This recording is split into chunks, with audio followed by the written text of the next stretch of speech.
El paso que se da en el día de hoy. Bueno, hoy es un día importantísimo para la comarca de la Axarquía, puesto que vamos a presentarle, a darle el anteproyecto de esta ansiada desaladora y necesaria desaladora para la comarca de la Axarquía. Se le va a dar al Gobierno de España y bueno, yo le pido al Gobierno celeridad en que se ejecute rápido el proyecto de esta desaladora y se liciten las obras, porque aunque acabamos de terminar una sequía, porque es verdad que el embalse de la Viñuela lo tenemos casi al 90%, pero seguro que próximo que nos vendrá otra sequía. Y el agua en la comarca de la Axarquía es la que nos garantiza la vida y el futuro económico para los dos pilares, tanto turístico como agrícola, que son los dos pilares económicos de la comarca de la Axarquía. Muchas gracias. De comunicación, que tenéis la deferencia, que tenéis la amabilidad de acompañarnos en esta convocatoria de prensa que hacemos en un día importante, un día en el que la Junta de Andalucía quiere reconocer el compromiso que demuestran los regantes de la Axarquía con su comarca y con toda la provincia de Málaga. Hoy presentan el anteproyecto de la que tiene que ser futura desaladora de la Axarquía, un anteproyecto que han asumido ellos para demostrar que tenemos que acelerar los plazos, que tenemos que ser lo más ágiles posible y que esta infraestructura hidráulica básica y fundamental para el futuro de la comarca y de la provincia no puede esperar más. Hoy, precisamente, hemos celebrado desde la Junta de Andalucía el Comité de Seguimiento de las Cuencas Mediterráneas y hemos determinado la vuelta a la normalidad de todos los sistemas, incluido también el de la Viñuela Axarquía. Eso es una magnífica noticia que no nos puede llevar a la relajación. Hoy los embalses de Andalucía están en una situación objetivamente buena, pero también sabemos que la sequía volverá y nos tiene que coger con el trabajo hecho. Y en ese trabajo, la construcción de la desaladora de la Axarquía es un punto clave y un punto absolutamente fundamental. Nosotros, en el ámbito de nuestras competencias, llevamos mucho tiempo trabajando por esta comarca. Hemos impulsado y siempre agradeceré la generosidad tanto de regantes como de ayuntamientos, la creación de la Junta Central de Usuarios para que sea la única concesionaria del agua que genere la futura desaladora. Hemos puesto en marcha ya 13 obras por un importe de 58 millones de euros, obras hidráulicas fundamentales. Hemos sido capaces de poner a disposición de los regantes hasta 21 hectómetros cúbicos nuevos de aguas regeneradas que han supuesto una tabla de salvación en los peores momentos de la sequía para todos los cultivos que se dan en esta importantísima zona agraria de Andalucía.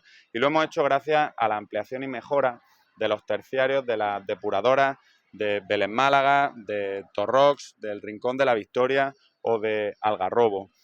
Hemos impulsado también mejoras en la conexión de la comarca de la Axarquía con la capital de Málaga para que el agua pueda circular en ambas direcciones también cuando la sequía apriete. En definitiva, el compromiso de los regantes es firme, el compromiso de la Junta de Andalucía es firme y esperemos que en los pasos que a partir de ahora tiene que dar la Administración General del Estado con la construcción de la futura desaladora de Axarquía, los pasos sean igual de firmes, porque el futuro de la Axarquía y el futuro de Málaga no puede esperar y ese futuro pasa inexorablemente por la puesta a disposición de agua de calidad para los sistemas productivos que aquí radican. Pero la vuelta a la normalidad de la que habla, ¿qué implica exactamente a nivel agrícola, turístico? Supongo que ahora los ayuntamientos tendrán que empezar a aplicar, no sé, duchas en las playas, otras restricciones que había el año pasado. Bueno, la planificación, perdón. La planificación hidrológica establece una serie de consumos para regantes, para ayuntamientos, para todos los usuarios del agua. Esos niveles de consumo han estado sometidos a diversas restricciones como consecuencia de la sequía. Hoy en el comité lo que hemos vuelto a la normalidad, quiere decir a los índices máximos permitidos de consumo para cada uno de los usos que tiene ese agua. Una magnífica noticia como consecuencia de las lluvias y de las obras hidráulicas que la Junta de Andalucía ha ido impulsando hasta el momento. Pero como digo, jamás puede traducirse en un mensaje de relajación, no nos podemos relajar. Ahora lo que tenemos es una gran oportunidad, no tenemos la espada de Damocles de la sequía encima de nuestra cabeza. Por eso ahora podemos planificar a medio y largo plazo. Por eso ahora podemos tomar decisiones que trasciendan el periodo de una legislatura. Por eso ahora tenemos que seguir impulsando la infraestructura como nunca antes, y la desaladora de la Axarquía creo que es el ejemplo paradigmático más importante que tenemos en Andalucía. ¿En Almería la situación cuál sería? De normalidad también. Muchas gracias. Nada más, pues muchas gracias a todos. Jorge. Gracias. De usuarios del sur del Guaro y represento a una gran parte de los agricultores de la comarca. Bueno, ¿qué supone el paso que se da en el día de hoy? Bueno, para el paso que se está dando hoy es un día muy señalado y muy importante para los agricultores. Tener el anteproyecto de la futura desaladora de la Axarquía es importante tanto para la población como para la agricultura, con lo cual hoy partimos de un punto que ya podemos hablar de que tenemos un anteproyecto, podemos hablar de la cuantía, podemos hablar geográficamente dónde se va a ubicar tanto la estación de agua como la planta de desalación, como donde va la barza y las conexiones. Hoy podemos hablar de un documento elaborado por la ingeniería, pero pagado por los usuarios, es decir, la población, que lo representa la mancomunidad, y los agricultores, que están representados por las dos juntas centrales de usuarios, con sus respectivas comunidades de regantes. Que quede claro que este anteproyecto es el fruto de los agricultores por el esfuerzo tan tremendo que han hecho para poder pagar este documento y tener un documento propio para entregárselo a las administraciones para seguir avanzando en el desarrollo de la comarca y garantizar el agua a la población y a la agricultura. Muchísimas gracias. Quería manifestar mi satisfacción por encontrarme hoy aquí para algo tan esperado y tan importante como es atender una petición de la comunidad de regantes en la que el Gobierno de España asumió la construcción de una desaladora que es competencia de la Junta de Andalucía. Y esto quiero decirlo con mucha claridad, porque a veces se escuchan declaraciones que reprochan en vez de agradecer lo que está haciendo el Gobierno de este país, incluso sustituyendo a la Junta de Andalucía cuando no quiere poner los recursos que permitan que la comunidad de regantes, que permitan que nuestros agricultores cuenten con un agua de calidad que les permita justamente darle sostenibilidad a sus cultivos, mantener sus cultivos. Saben que es una demanda desde hace muchos años de la comunidad de regantes, en la que, como digo, de forma, yo diría que excepcional en la ley, la propia Administración estatal, el Gobierno de España, el Ministerio de Transición Ecológica, compromete la construcción de esa desaladora porque la Junta de Andalucía no la ha construido y es necesaria para abastecer de agua a nuestros regantes y también el agua potable, que como saben, para el suministro de las grandes ciudades. Esta cuestión va a implicar ni más ni menos que un presupuesto de más de 200 millones de euros, 200 millones de euros para el Gobierno de España, que se ahorra la Junta de Andalucía, insisto, y en el que no ha puesto nada, ni siquiera unos terrenos que nos permitan construir la propia desaladora y, por tanto, poder acelerar el inicio de estas obras. En el convenio que Aquamé, la empresa de agua, llega con la comunidad de regantes, lo que se establece es que el anteproyecto se iba a diseñar, se iba a realizar por parte de la propia comunidad, y en el día de hoy nos van a entregar la redacción de este proyecto. Esto es fundamental en los pasos que vamos dando, pero lo más importante es poder disponer del terreno necesario para ejecutar a la mayor brevedad las obras que son necesarias para esta desaladora.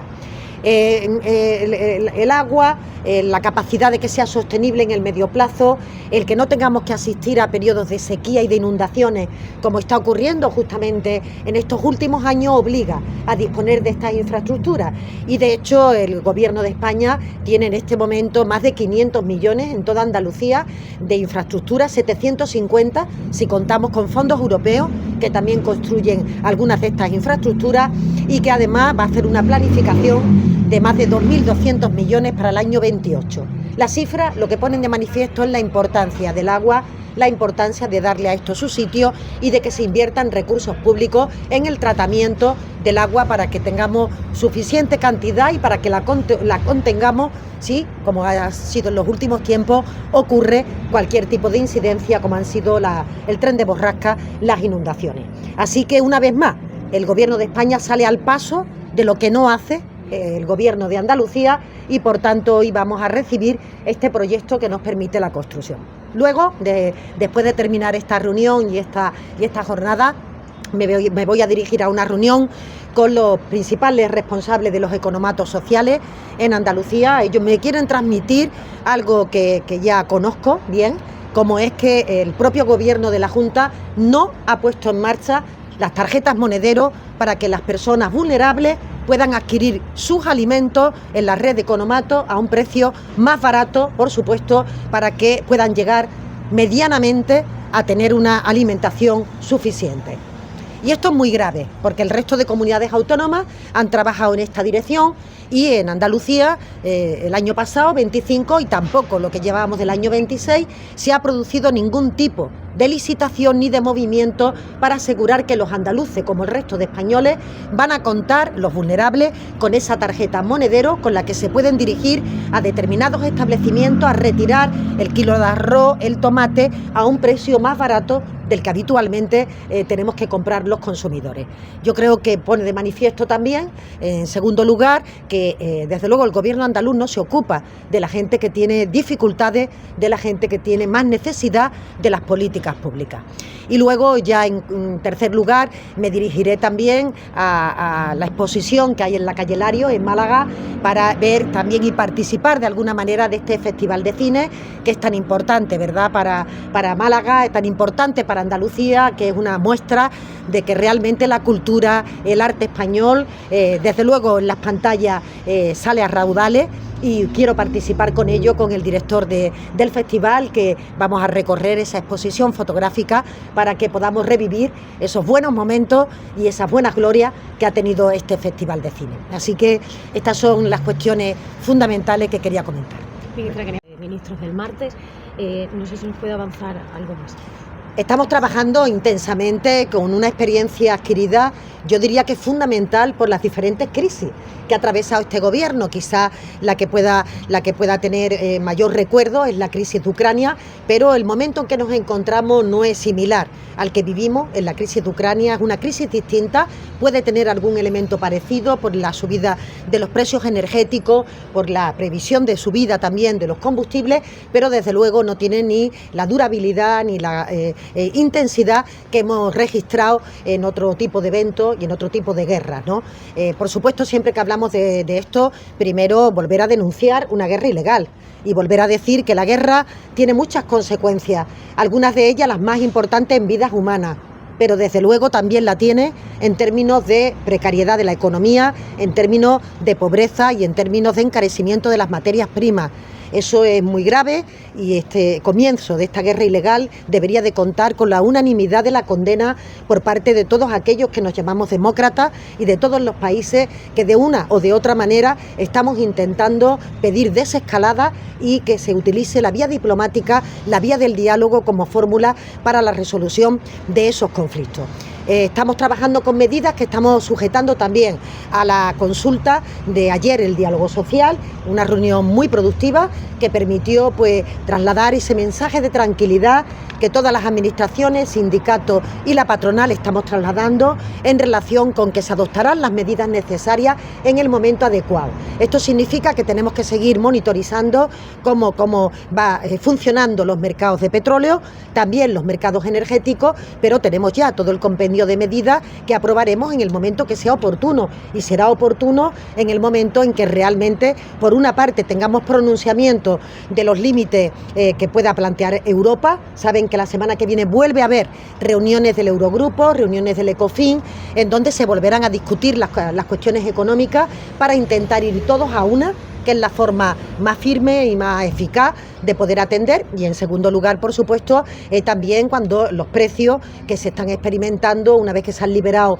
los barriles de petróleo y otras medidas internacionales, podamos comprobar y constatar que se van a mantener en una situación que es perjudicial, tanto para las familias como para las empresas. Así que tenemos el trabajo listo, el trabajo preparado, a discusión con los agentes sociales y con los grupos políticos para aprobarlo en el momento que sea oportuno. No le puedo confirmar si será el próximo día o no, porque dependerá, como digo, de la propia gestión de la crisis, de la propia evolución de los precios con motivo de la crisis. La guerra trae encarecimiento de precios y cuanto antes acabe la guerra, antes tendremos fuera del horizonte esta incertidumbre que en este momento vive el sector económico y también los hogares. En este paquete de medidas no será más fácil, digo yo.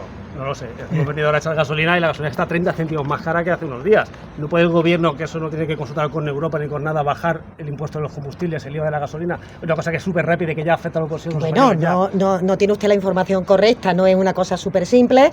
De hecho, los impuestos a los combustibles están muy regulados por Europa. Y de hecho, para poder bajar en ese porcentaje que usted dice, se requiere la autorización de Europa, pero más allá de que se requiera la autorización de Europa, se está produciendo una volatilidad en el precio del barril y lo estamos viendo en los mercados de petróleo, en los que hay momentos en los que el precio del barril sube, en otros momentos se mantiene en unos niveles estables. Lo que el gobierno ha encargado al órgano regulador, al órgano de control, es que vigile que en las gasolineras, que en el lugar donde las personas abastecen del petróleo no se estén produciendo ningún tipo de aprovechamiento de la situación para encarecer los precios. Eso es lo que hemos pedido para evitar situaciones como la que usted dice, pero evidentemente todos a una tenemos que estar en el contexto del marco europeo, y claro que el marco europeo respecto a los combustibles plantea muchas limitaciones, no así con la energía, no así con el precio de la electricidad, donde hay más margen de actuación y donde el gobierno cree que prioritariamente, desde luego, tenemos que establecer los esfuerzos porque el coste de la energía encarece la producción, por tanto la actividad económica, y por otra parte es una fuente muy importante de encarecimiento también, o mejor dicho, de pérdida de renta de los hogares. Así que eso es lo que estamos trabajando y eso es lo que estamos haciendo. Sobre el informe del puente centenario, que se han inflado los precios del acero, ¿tiene alguna reacción al respecto? Yo lo que he leído, y siempre soy muy prudente en los temas que están en estudio judicial, porque no conocemos en los secretos de sumario cuáles son las averiguaciones que se está produciendo por parte de las fuerzas y cuerpos de seguridad y por parte de los tribunales, pero lo que yo he visto se trata de modificados que se producen en los contratos, sobre todo en aquellos contratos de larga duración o en los contratos que implican un volumen importante de recursos. Se establecen modificados una vez que el devenir de la obra plantea nuevos requerimientos o nuevas necesidades. Eso ocurre en todas las administraciones, está perfectamente regulado por la ley, es decir, que no hay ningún problema legal si no se ha hecho ninguna otra cuestión. Por eso le digo que por la información recibida, que haya un modificado no tiene que implicar nada.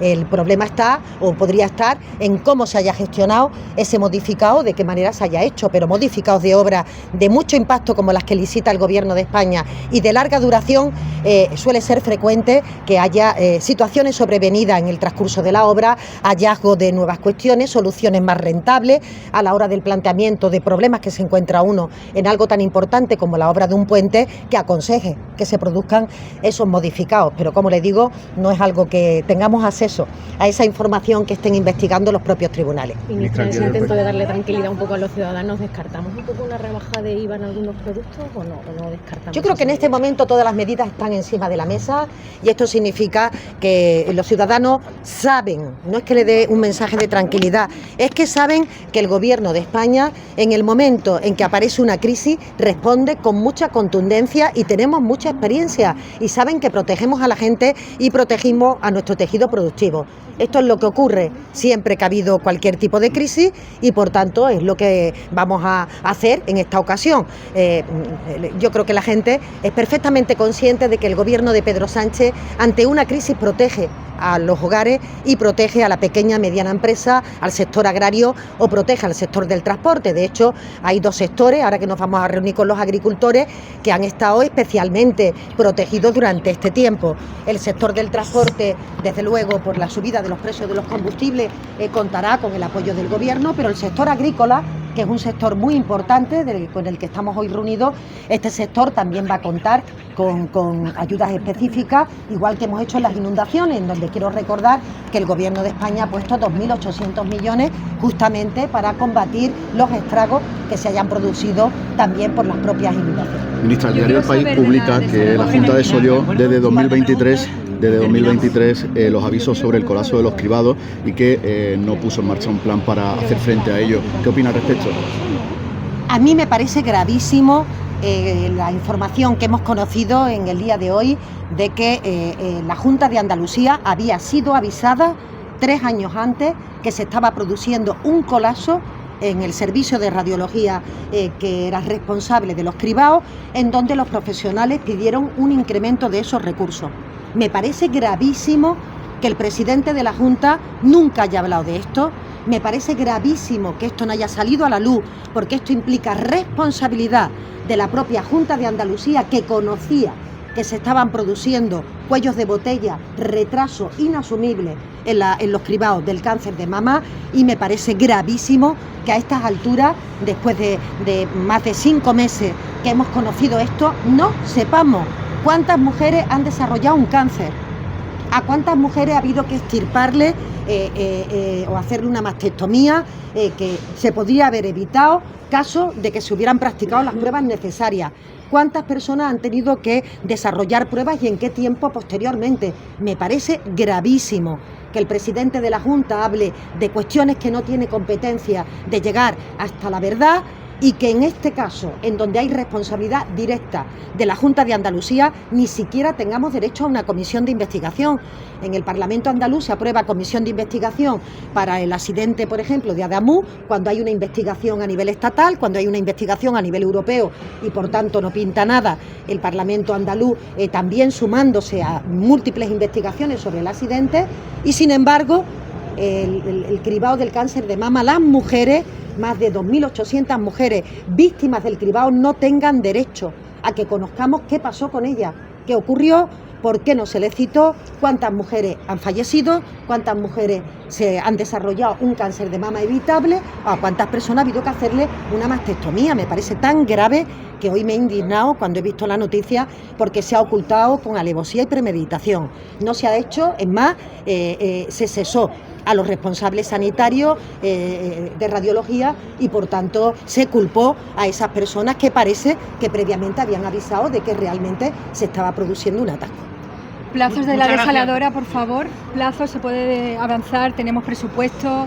¿Plazos? Sí. ¿De cuándo se va a poner en Sí, marcha? bueno, yo ya lo he dicho, que el presupuesto es de 200 millones de euros. Pero hay una partida ya. El presupuesto es de 200 millones de euros y no va a haber ningún problema de presupuesto, eso desde luego. El presupuesto es lo menos problemático. Lo más problemático es que realmente se pueda designar el espacio, el lugar, porque debería al menos la Junta de Andalucía poner los terrenos a disposición de este proyecto, ya que no pone los 200 millones, que ponga el dinero. No lo sé si la Junta los tiene elegidos. En alguna ocasión he escuchado al consejero decir que había mandado propuestas al Gobierno de España.